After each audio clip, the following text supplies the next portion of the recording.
You are, and you better be glad you is, because it's time for Not Another Talk Show. That's right, live, coming to you live from Berkeley, California. It's Not Another Talk Show with your host, David Alan Moss, and his sidekick, some little guy with a beard. Tonight, best-selling author and anthropologist Ergis Kessler. And now, ladies and gentlemen, would you please give a warm round of applause to the myth, the man, the legend, David Alan Moss.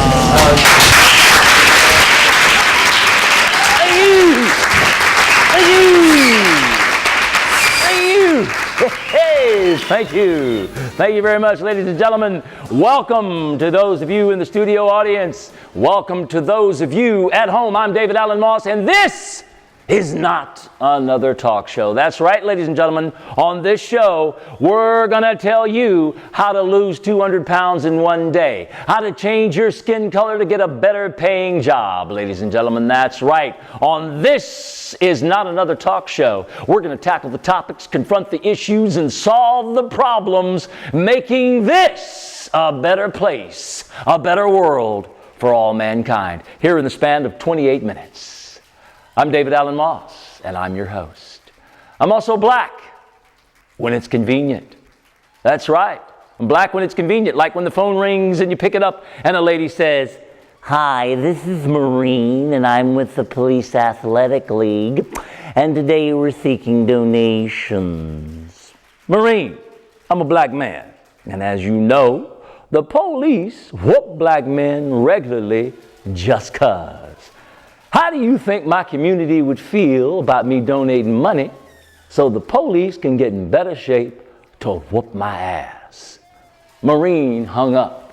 Black when it's convenient, like when you go out to your mailbox and you get that little card and it says, "You've been summoned to jury duty." I trot my happy black ass down to the courtroom and I say, "Who on trial? Is the white man on trial? Is the white man on trial? He guilty. He guilty. I don't care what he did. He guilty." Phew. He owed me repetition. What? Reparation. Reparation. It's not my language anyway. I was brought here 400 years ago on a slave ship. Black when it's convenient. Sometimes it's not convenient to be black. I went to Macy's, and I'm looking at leather jackets. And the clerk felt compelled to come over to me and say, "Excuse me, now of course you know that all these leather jackets are chained down, don't you?" I said, "Well, goddamn. I guess now I'm going to have to steal all of them at the same time, huh?" Sometimes it is inconvenient to be black. I went to the Mustang Ranch in Nevada. Now, the Mustang Ranch is a brothel. Brothel is Caucasian for whorehouse, house of hoes. I choose my hoe. I go to the room. I take off my clothes. She looks at me. She says, "I don't do brothers." I said, "Well, that's all right, baby. I'm an only child." Sometimes it is inconvenient to be black. Like when you're a black man and you get shot and killed by a BART policeman. BART policeman gets 11 months. But then you're a black football player, you shoot yourself in your own leg, you get 2 years. What? So I guess that means that if I'm a black man and I shoot a BART cop in the leg and wound him, I get 25 to life. If I'm a black man and I shoot and kill myself, one of my relatives has to do time. "I didn't know, Your Honor. I didn't know it worked that way." I bet you remember next time, won't you, nigga? Oh, I'm sorry, ladies and gentlemen. I am so sorry. I said a bad word. I said black. It's African American now. I don't know anything about Africa. I'm from Cleveland, Ohio. What I know about Africa, I learned in the Tarzan movie. You have a continent full of African people, one white boy, and he can talk to the animals. All the African people did was carry boxes on their heads. I work here, but I can't get a job. What kind of bullshit is this? Speaking of Africa, ladies and gentlemen, you know that the summer is upon us and the sun is out, and I can't help but notice that when the sun does come out, it could be a sliver of sun. I mean a sliver of a sliver of a sliver. White folks bust out the bikinis, the Speedos, the thongs, and I just want to warn you, give you a little piece of advice, because this is not another talk show, and this is what we do here. Make sure, white folks, that you are employed before you get any darker. I'm just saying. Unless you don't mind picking fruit, mowing lawns. Wait a minute, do you hear that? Oh, someone's pounding at the studio door. Who could that be? We're from the Berkeley Coalition of Political Correctness, and we don't appreciate your humor. We think it's racist, edgy, and offensive, and we don't like you. Well, I'm glad that they showed up, ladies and gentlemen, because right backstage we have cans of Gillette that we are going to give these folks so that they can shave their toes and shave their armpits. And when they stop wearing Birkenstocks to the symphony, we'll talk. I can't believe that my phone is ringing. Hello? I can't talk to you right now. I'm kind of in the middle. You know, ladies and gentlemen, there's a war on drugs, but I think we should have a war on cell phones, because that's the new drug. I got the cold. Look, I got text. I got a cold. I got ice cream. I got ice cream on my phone. I got a phone. I was in Safeway. I was in the produce section, and there was a man on the phone, I guess with his wife, and he was saying, should I get the romaine? Should I get the romaine or the iceberg? I said, hey man, why don't you get them both? Put them where your balls used to be. So ladies and gentlemen, I'd like to introduce you to my co-host here on Not Another Talk Show. You know, we are not another talk show, and we like to look out for the little guy. With that in mind, I want to introduce you to my co-host. Do you remember 9/11? In the days after 9/11, our airport security consisted of, has anyone unbeknownst to you packed your bags? Well, yes. While I was asleep, little elves came down from the hills and packed my bags. Well, ladies and gentlemen, I'm glad to say that because Osama bin Laden is dead and there is no more terrorism, he's out of work. And I decided to give the little people a job. Meet my co-host, little guy with a beard. All right, ladies and gentlemen, we'll be right back with the rest of the show after this commercial break. You guys don't go anywhere. We'll be right back. What's up? You know, all my life, all I did was complain about how hard it is for me in America, how unfair it is, how there are conspiracies to hold me back, keep me down. But then I heard a speech by Mr. William Coors, and he said I ought to be grateful that if it hadn't been for slavery, I'd still be in Africa, swinging in trees and beating on drums. And you know what? He right. This America, land of equal opportunity. That's why I switched to Coors. One sip of its refreshing mountain stream taste, and I no longer feel angry. I can understand the stock market. I've given up basketball for water polo. I'm fixing to go skiing. And you know what else? I started looking at black women.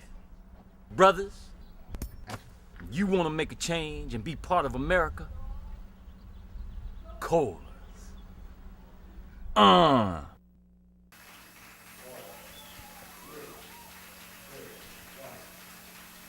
right. Thank you. We're back. I don't know how many people noticed, but the black guy in that commercial, he kind of looked like me. Maybe it is true. All black people do look alike. Anyway, ladies and gentlemen, welcome back to It's Not Another Talk Show. I am your host, David Allen Moss. This is my co-host. He's a little guy with a beard. Anyway, ladies and gentlemen, I called my mom up. That was who was on the phone. I said, hey, Mom, I'm doing a talk show. Why don't you tune in? I got to go. My mom started to talk to me. Do you know people like that who can never get to the point? Mom, how you doing? Well, I think it was a Thursday or a Friday. No, it was a Friday, because I remember I let the dog out to Tinkle, and we had the new flea collar, but I don't remember if it was a sergeant. Mom, please, I'm begging you, please, can you get to the point? We had, in honor of my mom, we went out and we took this little, we made this little video. So ladies and gentlemen, enjoy it. This is about getting to the point. Roll it.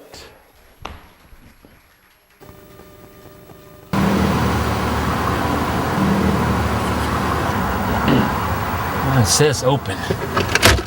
Calm down. The Calm map. down. Always bring a map. You're not gonna be late. Calm down. Oh, come on. I didn't bring a map. Jesus. Won't find Jesus here, son. Got your gas. Fill her up. We got regular. We got unleaded. We got unleaded regular. We got regular unleaded. We got super. We got super supreme. Got supreme. Got super regular. Unleaded. Super supreme. Whew. Actually, I just need directions. I'm doing a presentation this morning. Very important. And I'm very nervous and very, very lost. I really need to get to Lawson. Lawson? Wait. You good as there? Good as there. Get you there to Jeff. Now, you got lots of choices. You go north, you can go northwest, north south, northeast. You can go west, west west, west north, west south. You can go south, southeast, south south. Don't want to go east. You go east, gonna take you up through Chickasaw. You go through Chickasaw, gonna add another 10, 15, 20 minutes to your trip. Well, not really 20 minutes, more like 17. But I like to round things off. Keep things simple. Yes, sir. That's my philosophy. Keep things simple. All right, now, let's get you to that coronation. Lawson, here we come. Here we come. All right. Got lots of choices. Be there in the gym. All right. Son, you know you really should keep that glove compartment door shut. You know, I had a man come in here. His glove compartment door was open just like that there. That little light bulb in there burned his whole engine right up. Yes, sir. Sure did. Sure did. Now, you might ask yourself how a thing like that could happen. Well, I'm going to tell you. I'm going to tell you. You see, there's a little screw in there. Keep that door from coming open. Well, that screw got loose, door come open, light got so hot, burnt that whole engine right up. Sure did. It was one of them fancy cars, too. One of them fancy foreign cars. We had to send to Germany for a whole new chassis. We still waiting on that chassis. Man got so old, we had to put him in the rest home. Sure did. Lawson, here we come, here we come. Get you there in a jiff. Get you there in a jiff. Now, here's what you do. You want to go out the front of the gas station, make that left, go down the street, past the pool hall, which is not really the pool hall, it's the library. Go 4.5 light. Now, that half light, not really a light, is a midget standing in the middle of the street with a lighter, flicking it off and on. Now, if the light is red, it's a stoplight. Of course, now you know the flame don't really get that hot, so it's not red, it's more like white. You can't tell people stop at the white light because they're going to think they dead, get all confused, you understand?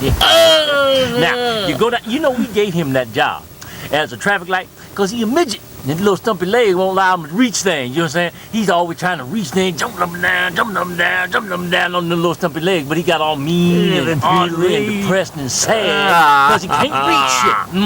So we gave him that job as a traffic light to try to boost his self-esteem. No. You got to watch him because sometimes he go to sleep on the job. That's right, his little midget ass lay down there in the middle of the street, people run him over, doom, doom, doom. Think he's speed, but hey, where you going? I ain't told you how to get to Lawson yet. Young people just don't know how to listen.